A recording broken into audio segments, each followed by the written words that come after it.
So then looking forward, I've had this conversation with a few different people, and I'd like to get your take as well. I see this as a huge moment for the Green Party and just for basically all lefties and progressive minded people, because you have a whole new generation who's looking around and they're going, where the hell am I going to go?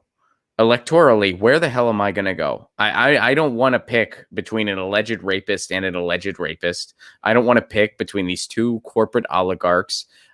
We need real solutions. We need a climate solution that wasn't relevant in 1986 and is going to do nothing going forward.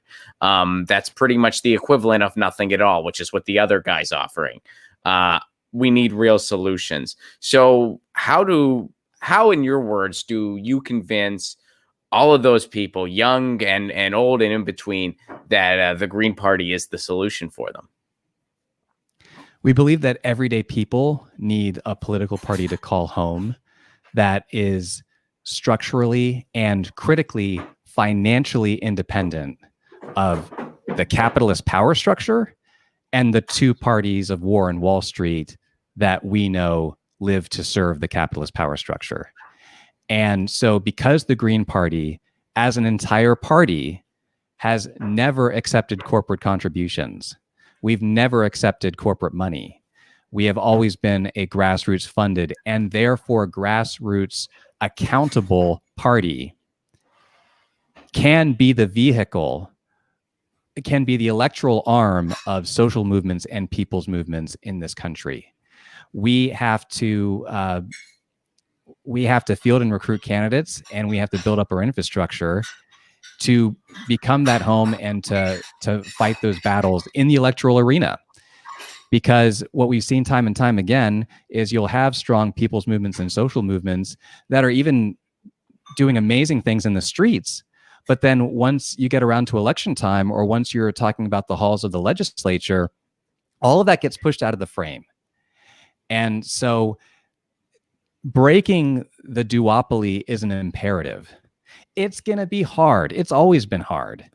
And the miracle of the Green Party is that it has endured and that it is continuing to run after decades of challenging the two-party cartel, after decades of lawsuits and smears and propaganda. And for even those people who are not ready to join the Green Party, who are not ready to register green, let's work together to break this two-party system that everyone agrees is screwing us over. Let's work on proportional representation together. Let's work on ranked choice voting together.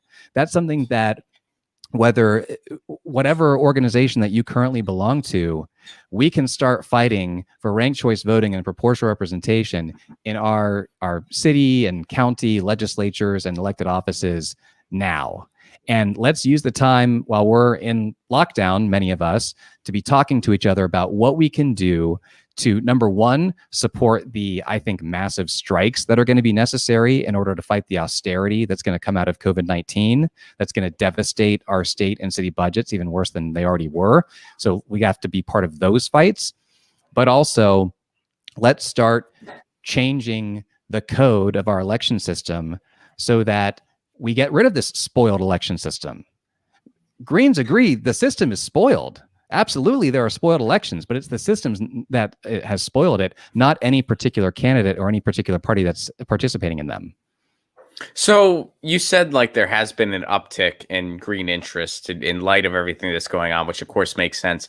How would you sum that up as far as like numerically? Like would you say compared to last time, we have seen about a 10% increase as far as numbers go? Like if you could kind of sum up like how big the interest is from your end inside the Green Party, what would you say?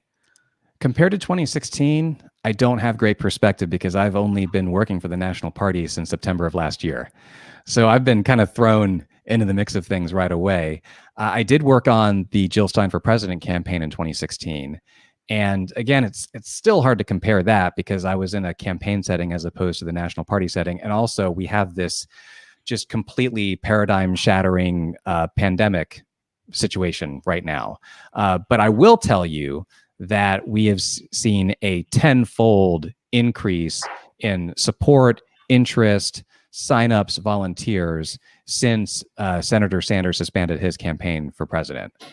So like an order of magnitude more interest than, the day before that happened. And look, 4 years ago, Sanders, he campaigned through the rest of the state primaries.